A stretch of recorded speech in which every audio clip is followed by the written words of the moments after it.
안녕하십니까. 빌딩로드 오동협입니다. 오늘은 대한민국에서 가장 상징적이고 역동적인 상권인 강남역 상권에 대해서 한번 얘기해 보도록 하겠습니다. 강남역 상권의 유동인구, 말 안 해도 다 아시죠? 서울 지하철에서도 최고 수준의 유동인구를 얘기하고 있는 역입니다. 하루 평균 지하철 유동인구가 약 30만 명이란 얘기가 있죠. 그리고 반경 1km 이내에 직장인만 해도 한 10만 명이 될 거고요. 이 상권은 출근, 점심, 퇴근, 그리고 저녁 사람들의 흐름이 끊이지 않는 곳입니다. 근데 여기서 더 중요한 거는 이 유동인구가 다 소비를 하기 위해서 모인 인구라는 것이죠. 카드 회사나 아니면 통신사 기반의 어떤 데이터베이스를 가지고 봤을 때 F&B라든가 뷰티, 의료 업종의 카드 매출이 전국 최고 수준입니다. 특히 20대에서 30대 여성분들의 어떤 소비가 꾸준히 이어지고 있는 지역이고요. 어떤 식당 객단가도 평균 한 3만 이상으로 형성되어 있고 체류 시간도 아주 길고 재방문도 높은 그런 지역입니다. 자, 강남역은 건물의 층별, 골목별 또는 기능에 따라서 업종 구조가 다양하게 형성되어 있는 상권인데요. 1층 대로변 같은 경우는 대형 브랜드의 리테일 매장들이 포진해 있고요. 이면도로나 또는 대로변의 2층, 4층 같은 경우에는 성형외과, 피부과, 네일샵, 뷰티살롱, 미용실, 학원, 헬스장 이런 것들로 형성되어 있습니다. 서비스 기반으로 업종들이 빽빽하게 들어서 있다 라고 생각하시면 되고요. 이런 임차 업종의 구조 덕분에 소비 중심 또는 저층뿐만 아니라 위층까지도 계속 올라가고 있는 기능 중심 그리고 수익성 임대도 충분히 가능하고요. 회전 또한 빠르게 움직이고 있는 구조의 상권입니다. 그럼 여기서 짚고 넘어갈게. 과거도 이랬었나? 그건 아닙니다. 과거하고 지금이 조금 변화됐죠. 2000년 초반 같은 경우는 학원, DV방, PC방, 노래방, 청년, 유흥 학원 이런 중심 상권이었습니다. 당시에는 어떤 커피숍들이 브랜드화 되기 전이었기 때문에 대량 소비, 박리담회 이런 것들에 좀 초점을 맞춰야 되는 상권이었고요. 근데 지금은 많이 바뀌었죠. 조금 고급화되고 뷰티 관련 업종들이 많이 들어왔습니다. 아까 말씀드렸던 것처럼 뷰티 메디컬 또는 디저트 기반의 어떤 감성 카페, SNS의 업로드를 위한 목적형 어떤 팝업 스토어 그리고 어떤 스토리가 있는 브랜드 중심의 어떤 편지샵들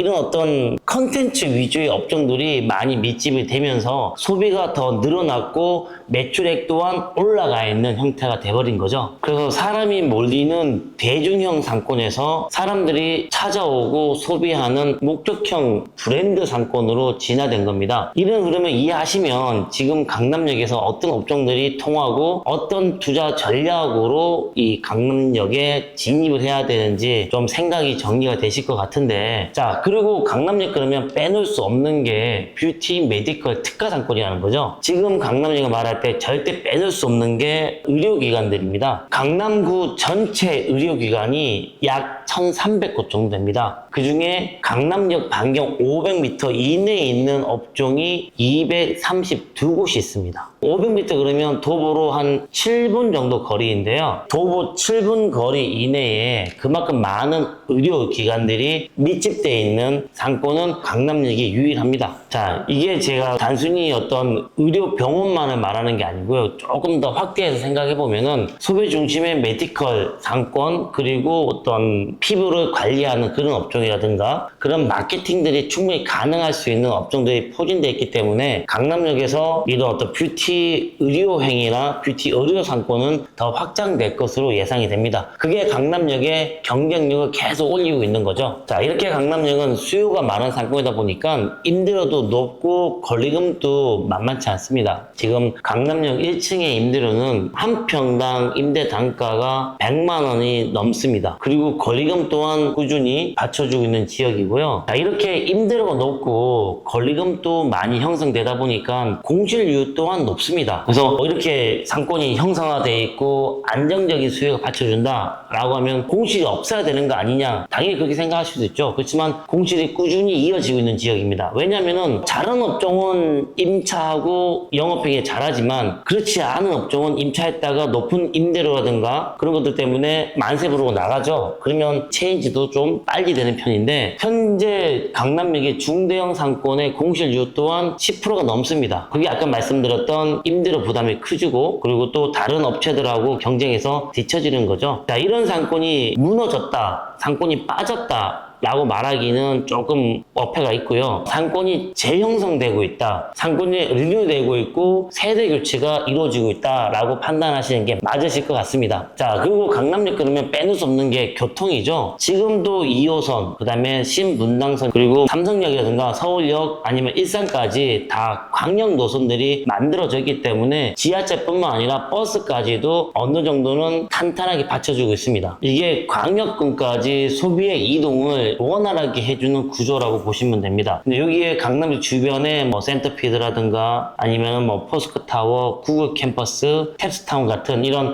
스타트업이라든가 컨텐츠를 기반으로 하는 이런 업무 시설들이 밀집되어 있기 때문에 이것 또한 소비, 업무, 투자 이 모든 것들을 다 연결지어진 복합 상권이다 생각하시는 게 맞죠. 강남역 그러면은 이런 좋은 얘기들이 상당히 많이 할 수밖에 없는데, 자, 마지막으로 정리를 한번 해볼게요. 강남역은 상업, 업무, 주거, 학군이 균형적으로 형성되어 있고 발전하고 있는 상권이다 라고 결론 내릴 수 있을 것 같습니다. 상업 같은 경우는 전국에서 카드 매출 1위인 지역이고 브랜드 유치력 또한 높은 지역이다 라고 볼 수 있고요. 업무 같은 경우는 테헤란로를 따라서 쭉 이어지는 대기업, 스타트업, 그 다음에 어떤 캐피탈, 투자 회사들이 본사들이 많이 밀집되어 있는 지역이고, 주거 같은 경우는 강남역을 삥 들어가면서 아파트라든가 오피스텔이 많이 포진되어 있다 보니 고급 주거와 수요가 연계되어 있는 지역이다 라고 볼 수 있죠. 학군 같은 경우는 강남역 주변 아니지만 뭐 대치동 학원가라든가 강남에 있는 어느 중고등학교를 다 배정받을 수 있는 위치이기 때문에 무난하다라고 보여집니다. 이런 것들이 강남역은 살기 좋고 일하기 좋고 소비하기 좋고 그리고 애들 키우기 좋은 상권으로 이 모든 것들이 구비되어 있는 지역이 강남역 상권입니다. 자, 이렇게 강남역 얘기하면은 다른 상권 얘기할 때랑 다르게 저도 좀 좋은 얘기를 많이 하고 앞으로 좋아질 겁니다. 여러분들 눈여겨보십시오 라고 말씀드릴 수밖에 없는데, 단 하나의 문제가 뭐냐면은 땅값이 비싸다는 거죠.